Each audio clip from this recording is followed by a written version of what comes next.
So when it comes to the best line of debate, I got nothing from Hillary Clinton. So maybe she doesn't have to. Maybe, as Ben suggested earlier in our coverage, that she could just run out the clock. But she certainly didn't have any zingers. Didn't really.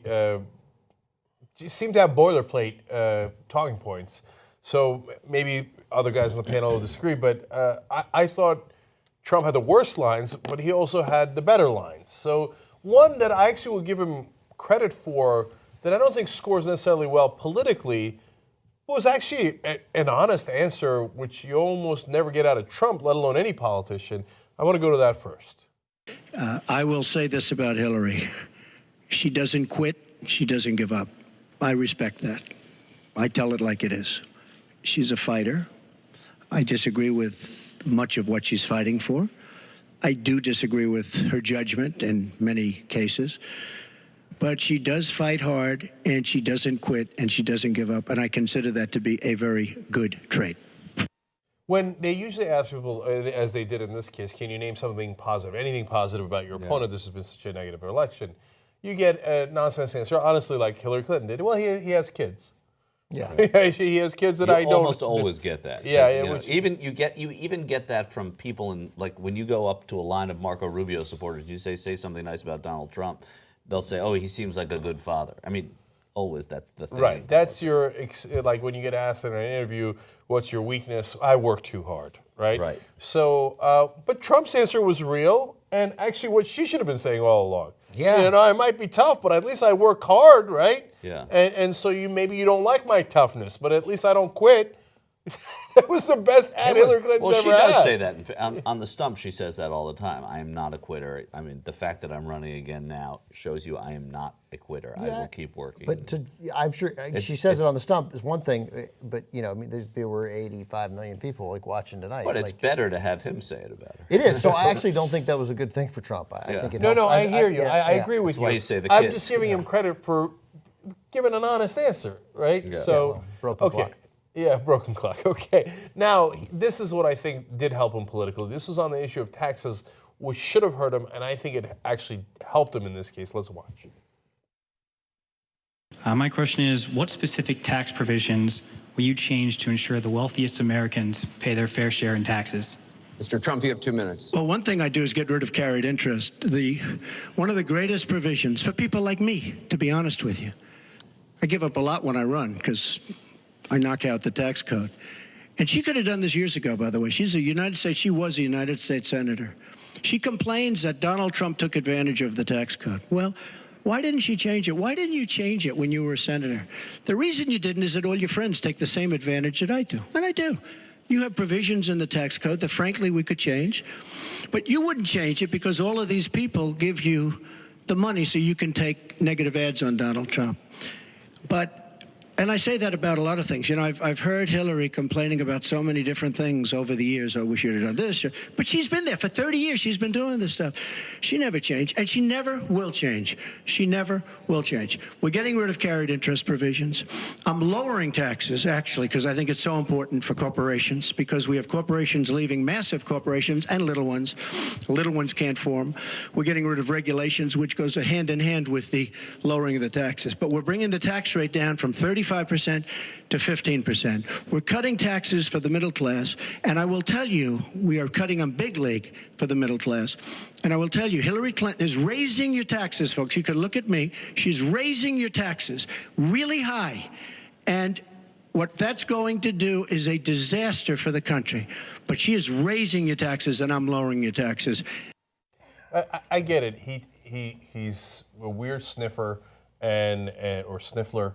And he has a ridiculous way of talking. I knocked out the tax code. What does that mean? I knocked out the tax code. I'm going to cut taxes on the middle class. Big league.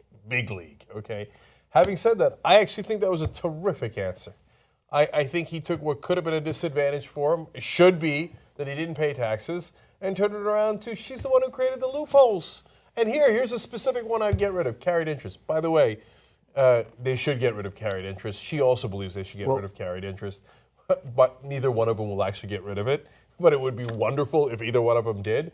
So I think that was a really well played overall once you get past all the stylistic problems. Yeah, well, the stylistic problems are a problem. So I disagree with you mostly on the.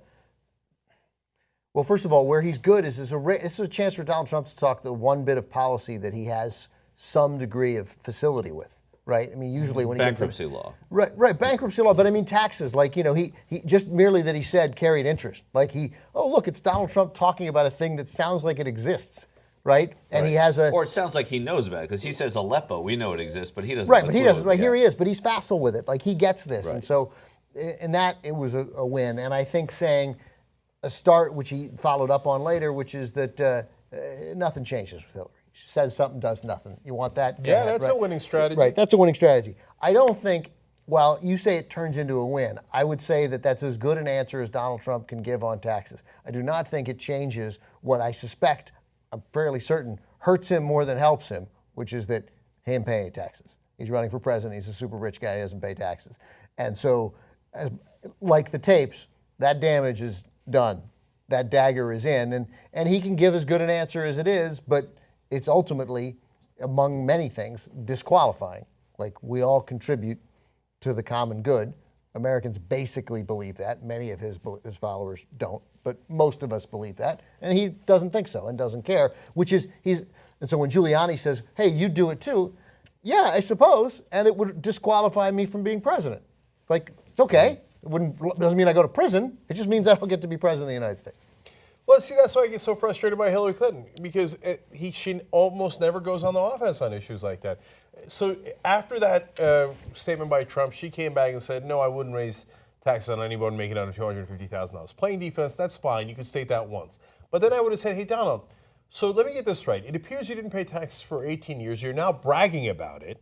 So did you never make up that $916 million? Have you not made any money in the last 18 years?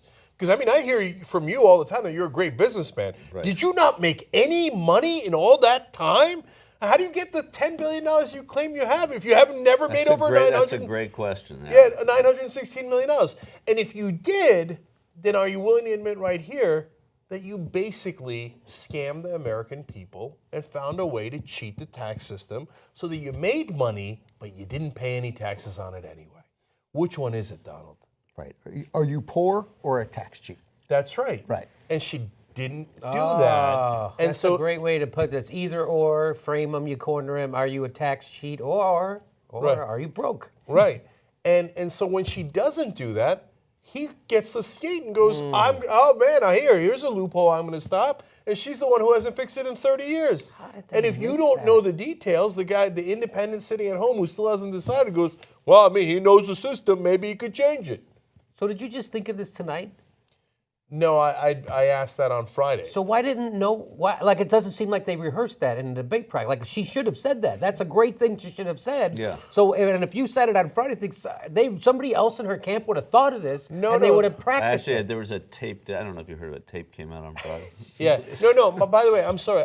I made it. Not only did I say it, I did a whole video on it on Thursday. Oh, okay. So now I know the Hillary Clinton people don't like our show, so they probably don't watch it because they think, oh, we don't need millennials or progressives. Right. So, hey, who would want to win an election, right? So, but they should be following all the shows.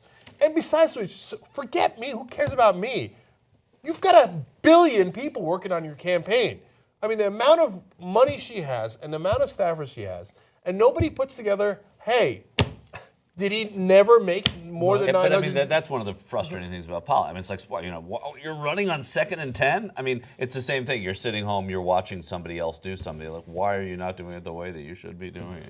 It's right. And the answer this makes here such perfect sense. The answer here might be they think, we're going to win. Let's just sit on the ball. Yeah. Right? Yeah. Well, and they have some reason to think that. Yeah, but there's a way to settle. I mean, that's fairly safe. I mean, Oh no, that is safe. Yeah, no, that's true. I mean, you can say it. If it doesn't work, then then so be it. But but it's not. There's no real risk in saying in questioning Donald Trump's worth. Right. By the way, do we not get? I thought the line of the night is something we each come up with our lines of the night, but I guess that didn't happen, right? Oh, the line. Well, I mean, I think that, one thing that I can't stop thinking about that I just want to say is that Donald Trump was asked by an African American man about issues It was a terrible question because it was an opportunity, and I think we said it, that they're right near Ferguson, Missouri, to ask a little bit more in depth about it.